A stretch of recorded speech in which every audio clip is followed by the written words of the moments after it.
안녕하세요. 오늘은 이어서 이제 우리 제17과 거룩성의 보물을 회복하자 계속해서 공부해 나가도록 하겠습니다. 오늘 본문 말씀 레위기서 11장 45절 말씀을 함께 읽어보도록 하겠습니다.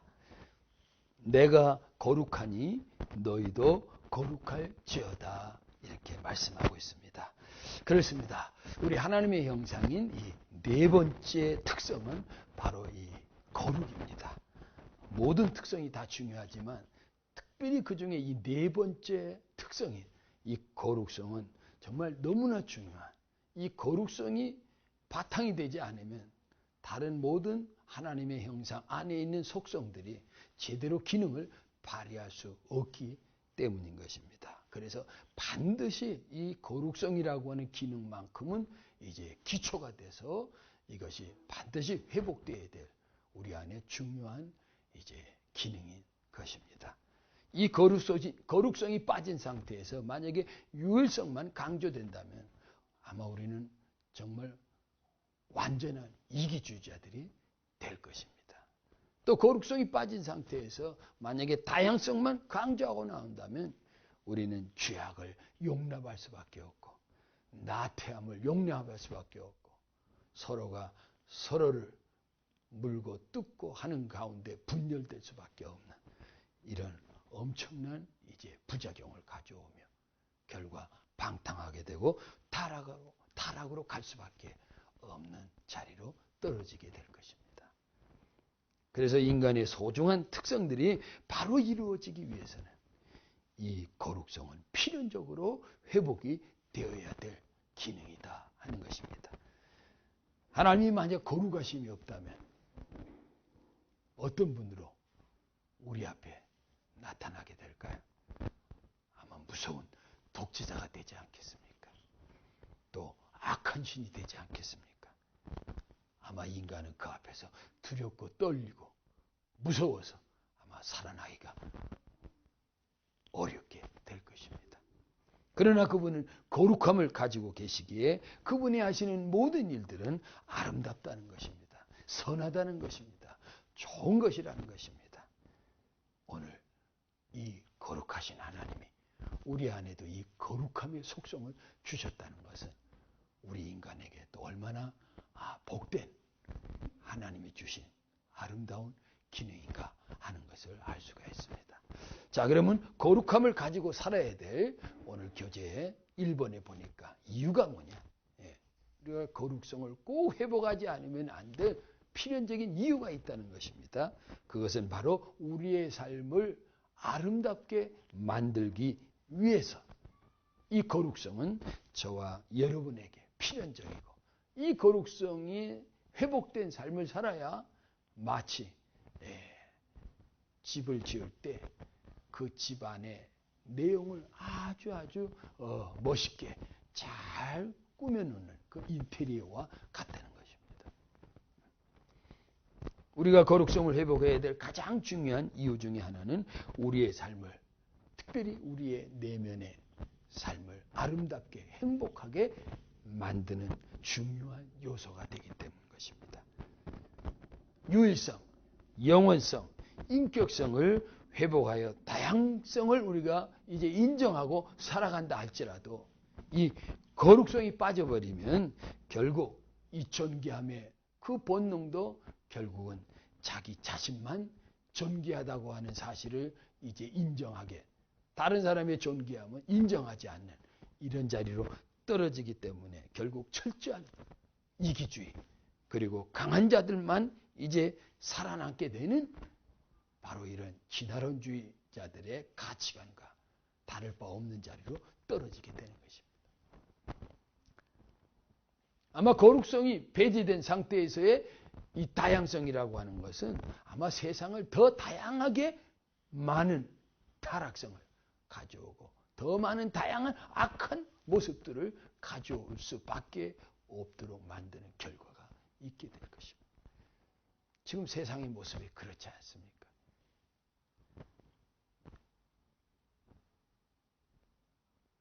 진화론의 가치관 속에 있는 이 물질 문명, 약육강식이라고 하는 이 질서 안에서 거룩은 무의미하고 무가치해졌어요. 돈이 최고예요. 힘이 최고예요. 그래서 많은 사람들은 세상 말로 쉽게 말하면 거룩이 밥 먹여주냐? 돈 벌어야, 돈 있어야 밥 먹고 살지. 그래서 거룩한 삶보다는 오히려 돈을 버는 삶에 더 가치를 두고 그 일에 몰두하며 살아가는 우리네 많은 사람들의 모습을 우리가 보게 되잖아요. 예. 거룩성의 이 회복이 만약에 배제된 그런 세상이라면 아무리 능력이 뛰어난 사람이 많고 또 돈을 많이 벌어서 물질이 많다 할지라도 결코 행복하고 아름다운 삶은 우리가 기대할 수 없는 것입니다. 우리는 무엇을 하든지 이 거룩성을 바탕으로 해서 우리의 삶을 만들어 가야만 할 것입니다. 이것이 우리의 삶을 정말 진실하게, 아름답게, 그리고 행복하게 만드는 삶의 비결이기 때문입니다. 그래서 성경은 우리에게 죄악을 제하고 구습을 쫓는 악한 모양을 가지고 살아갈 수밖에 없는 옛사람을 벗어버리고 오늘 거룩함을 따라 살라고 말씀하고 계신 것입니다. 우리 한번 하나님의 말씀 다 같이 한번 읽어볼까요? 에베소서 5장 교재에 나와 있는 3절에서 5절을 먼저 읽어보겠습니다. 음행과 온갖 더러운 것과 탐욕은 너희 중에서 그 이름조차도 부르지 말라. 이는 성도의 마땅한 바니라. 누추함과 어리석은 말이나 희롱의 말이 마땅치 아니하니 오히려 감사하는 말을 하라. 너희도 정녕 이것을 알거니와 음행하는 자나 더러운 자나 탐하는 자 곧 우상 숭배자는 다 그리스도와 하나님의 나라에서 기업을 얻지 못하리니 이렇게 말씀하고 있는 것을 볼 수 있습니다. 조금 더 내려가면 이제 7절, 8절을 또 같이 읽어보겠습니다. 그러므로 그들과 함께 하는 자가 되지 말라. 너희가 전에는 어둠이었더니 이제는 주 안에서 빛이라. 빛의 자녀들처럼 행하라고 우리 하나님은 말씀하고 계신 것입니다. 사도 베드로 역시 마찬가지입니다. 그는 우리에게 거룩을 쫓으라. 다시 말하면 선을 쫓아 사는 삶을 살아가라고 권면하고 있는 것을 알 수가 있습니다. 예를 들어서 베드로전서 3장 10절 11절 또 우리 같이 찾아서 한번 읽어보겠습니다. 그러므로 생명을 사랑하고 좋은 날 보기를 원하는 자는 혀를 금하여 악한 말을 그치며 그 입술로 괴유를 말하지 말고 악에서 떠나 선을 행하고 화평을 구하여 이를 쫓으라. 거기 보면 악에서 떠나 선을 행하고 화평을 구하여 이를 쫓으라고 강조하고 있습니다. 이것이 거룩성을 회복하여 살아가는 삶의 모습이라는 것입니다. 사도 베드로는 계속해서 강조하고 있습니다. 이제 밑으로 내려가면 16절, 17절 이하에서도 이렇게 말합니다. 우리 한번 같이 읽어볼까요? 선한 양심을 가지라. 이는 그리스도 예수 안에 있는 너희의 선행을 욕하는 자들로 그 비방하는 일에 부끄러움을 당하게 하려 함이라. 선을 행함으로 고난받는 것이 하나님의 뜻일진데 악을 행함으로 고난받는 것보다 나으니라. 베드로는 이렇게 권면하고 있습니다.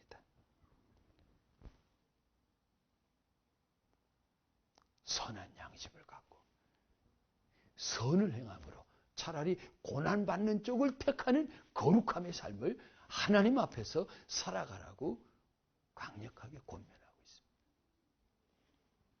세상의 기준은 거룩한 삶보다 세상의 것들을 어떻게 하면 더 많이 얻을 수 있느냐 하는 이것이 기준이 되는 것을 알 수가 있습니다. 그러나 창조론적인 가치관을 가지고 사는 저와 여러분은 무엇을 많이 얻는 것보다는 바로 하나님 앞에서 이 거룩성을 회복한 얼마만큼의 선을 행하는 삶을 우리가 살아갈 것이냐, 이것이 우리에게는 기준이 된다는 사실입니다. 이 속에 진정한 행복이 있고 아름다움이 있고 가치 있는 삶이 있기 때문입니다. 두 번째, 우리가 거룩함을 가지고 살아야 될 이유가 무엇입니까? 그것은 인간의 본능이기 때문에 우리를 만드신 하나님의 형상 안에는 이 거룩성의 본질을 하나님이 가지고 살아갈 수밖에 없도록 만들어 놓았기 때문에. 그래서 사람은 죄를 범하면 누가 보지 않아도, 누가 잡으러 오지 않아도 그 속의 양심은 매우 불안해하며 두려워 떠는 것을 우리는 경험하게 되는 것입니다. 반면에 선을 행하면 아무도 모르고 보는 사람이 없어도 내 마음 안에 놀라운 기쁨이 막 샘솟고 말로 표현할 수 없는 행복감이 우리 안에 막 샘솟듯 일어나는 희열을 우리는 경험하게 되는 것을 또 알게 됩니다. 그 이유는 우리 인간 속에 하나님이 본성적으로 넣어주신 이 거룩성이 있기 때문인 것입니다. 그러므로 우리가 기쁨과 행복한 삶을 살기 위해서는 이 거룩성의 회복이 우리 인간에게는 필수적이다 하는 것을 우리가 깨달아야만 될 것입니다. 우리 교재에 있는 로마서 3장 13절에서 17절 말씀을 찾아서 한번 다 같이 읽어보겠습니다. 읽겠습니다. 그들의 목구멍은 열린 무덤이요 그 혀로는 속임을 일삼으며 그 입술에는 독사의 독이 있고 그 입에는 저주와 악독이 가득하고 그 발은 피 흘리는데 빠른지라. 파멸과 고생이 그 길에 있어 평강의 길을 알지 못하였고 그들의 눈앞에 하나님을 두려워함이 없느니라. 함과 같으니라. 거룩성이 상실됐을 때 얼마나 인간의 가는 길이 여러분 이렇게 죄악 가운데 방치된 삶을 살아갈 수밖에 없는 자리에 떨어지게 되는가를 잘 보여주고 있는 것입니다. 그래서 죄를 범하면 우리 인간은 평강을 잃어버리고 기쁨을 잃어버리게 되는 것입니다. 그러므로 우리는 항상 우리 안에 있는 선한 요소들을 회복하기 위해서 항상 힘써야 되는 것입니다. 그래야만이 내 안에 기쁨으로 감사함으로 행복한 삶을 살아갈 수 있기 때문인 것입니다. 예. 그러면 이제 크게 두 번째로 그렇다면 거룩이란 무엇일까? 예. 이 거룩. 우리는 보통 거룩하면은 좀 경직된 거룩, 또 거룩한 어떤 모양으로 나타나는 거룩, 이런 것을 생각하기가 쉽죠. 그런데 오늘 그런 거룩이 아니라 거룩은 우리의 삶 속에서 다양한 이제 선한 요소들로 이제 나타나는 것을 말하고 있는 것을 보게 됩니다. 특별히 우리가 첫 번째로 생각할 수 있는 이 거룩의 기본 틀은 하나님 안에 있어야 된다는 것입니다. 성경은 하나님만이 선의 기준인 것을 말씀하고 있습니다. 그러므로 하나님을 떠나는 것, 하나님이 없는 것, 이것이 바로 악이고 죄가 되는 것입니다. 그러므로 우리가 항상 하나님과 분리되지 아니하도록 힘써야 되고 늘 하나님과 함께 하나님 안에서 하나님과 동행할 때에 거기에서 선한 요소들은 이제 나오게 된다는 것입니다.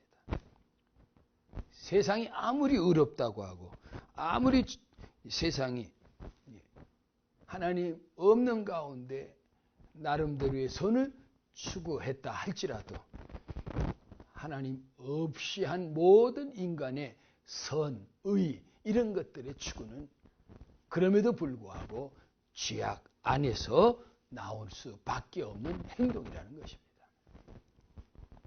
왜? 그들이 근본 선하신 하나님과 분리되어 있는 상태에서 죄인들이 가지고 있는 죄의 속성 안에서 나온 것일 수밖에 없기 때문인 것입니다. 그래서 우리는 선하신 하나님과 함께 하는 그 안에서의 선의 요소들만이 진정으로 하나님이 받을 수 있는 선이다라고 하는 것입니다. 그것이 거룩이다라는 것입니다. 두 번째 또 하나, 우리 하나님의 말씀들이 거룩한 요소들이라는 것입니다. 성경은 하나님께서 그의 백성들이 가지고 있는 거룩성의 요소들을 회복해 갈 수 있도록 잘 설명해 주신 어떤 거룩의 기준이 그 안에 잘 나와 있는 것을 알 수 있습니다. 인간이 범죄함으로 거룩성을 잃어버리게 되었잖아요. 그러므로 말미암아 이제 그때부터 인간은 무엇이 거룩인지 알 수 없는 그런 이제 자리에 떨어지게 되는 것이죠. 그래서 하나님은 이제 말씀을 통해서 이것이 거룩을 위한 바로 선한 요소들이라는 것을 가르쳐 주셨기에 우리가 그런 요소들을 추구하며 거룩함을 이제 회복하게 되는 것을 알 수가 있는 것입니다. 그 중에서도 특별히 이제 말씀을 통해서 우리에게 선한 요소로서의 거룩함의 회복을 위한 요소 중에 크게 두 가지, 팔복의 요소들과 그 다음에 성령의 열매인 것을 알 수가 있는 것입니다. 그 첫 번째 팔복의 삶은 거룩한 삶의 중요한 요소들인 것을 우리가 잘 알 수 있습니다. 여러분 잘 아시죠? 마태복음 5장 3절 이하의 팔복은 어떻게 시작이 됩니까? 심령이 가난한 자는 복이 있나니 천국이 저희 것입니다. 심령이 가난하다는 말은 욕심을 버리는 자를 말하는 거죠. 이런 선이 추구될 때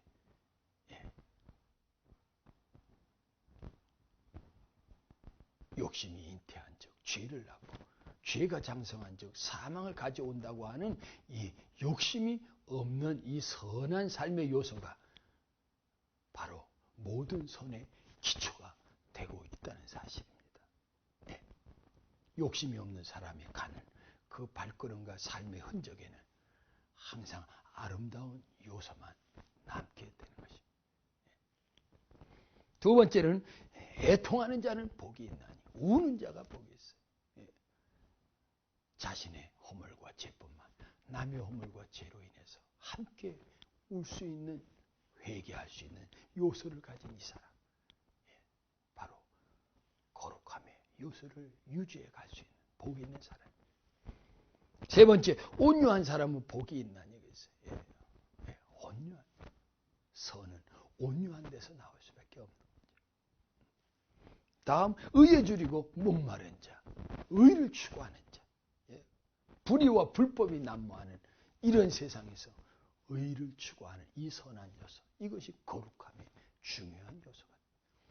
그 다음 다섯 번째 긍휼히 여기는 자는 복이 있나니 불쌍히 여기고 그래서 함께 마음 아파하고 함께 울고 함께 할 수 있는 이 선한 요소, 이것이 거룩함의 중요한 요소가 됩니다. 여섯 번째 마음이 청결한 자는 복이 있나니 마음이 청결, 마음이 깨끗해. 이런 사람들이 있는 곳에 사회는 밝고 신뢰할 만한 아름다운 여건, 환경이 만들어지지 않겠어요. 일곱 번째, 화평케 하는 자는 복이 있나니 그래서 화평케 하는 자. 어떤 이기적인 거, 어떤 반목, 다툼 이런 것이 있는 곳에 무섭고 살벌한 관계와 사회가 될 수밖에 없잖아요. 그런데 화목케 하는, 화평케 하는 이 요소, 얼마나 아름다운 요소입니까? 마지막 마태복음 5장 10절에 여덟 번째 팔복, 의를 위하여 핍박을 받는 자는 복이 있다 그랬습니다. 정말 최고의 의를 위해서 자기 인생을 바치고 목숨까지도 바칠 수 있는 이 아름다운 선은 최고의 선이요 하나님 앞에 최고의 거룩함이 된다는 것이죠. 네. 오늘 우리도 이런 선을 추구하면서 최고의 거룩함이 우리 안에 넘칠 수 있는 이런 복 있는 사람이 되면 얼마나 좋겠습니까? 두 번째, 우리가 잘 아는 성령의 9가지 열매입니다. 갈라디아서 5장 22절 23절에 오직 성령의 열매는 사랑과 희락과 화평과 오래 참음과 자비와 양선과 온유와 절제니 그랬습니다. 이 중에서도 특별히 중요한 요소라고 하면 아마 사랑이 될 것입니다. 이 사랑의 기초 속에, 뿌리 속에서 많은 열매들이 파생되기 때문인 것입니다. 예. 이런 열매들이 결국 그 사람의 삶을 거룩한 삶의 모습으로 나타나게 만들어 주는 것입니다. 자, 그래서 오늘 세 번째, 자신의 거룩한 특성을 인정하고 그것을 실천해 나갈 때 보다 더 적극적인 거룩성을 우리 안에서 회복해 갈 수 있는 삶의 자세가 된다는 것입니다. 중요한 것은 나는 하나님의 형상을 그리스도 예수 안에서 회복받은 존재로서 나는 거룩한 존재다.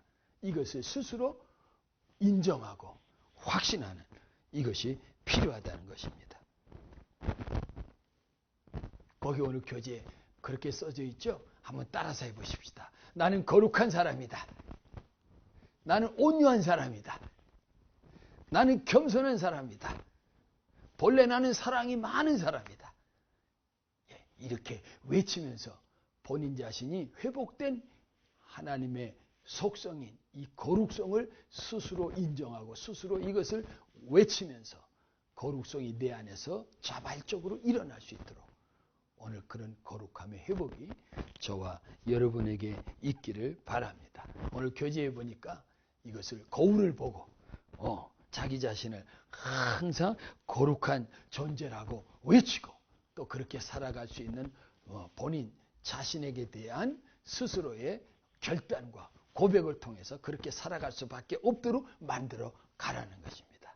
아무쪼록 이런 거룩성의 회복을 통해서 불의와 불법, 부정과 부패, 타락이 난무한 이 어두움의 세상 앞에 빛의 자녀로서 거룩의 빛이 아름답게 반짝반짝 빛나는 삶을 저와 여러분 모두가 살아가면서 하나님께 영광이 되는 승리하는 삶이 있기를 주의 이름으로 축복합니다. 감사합니다.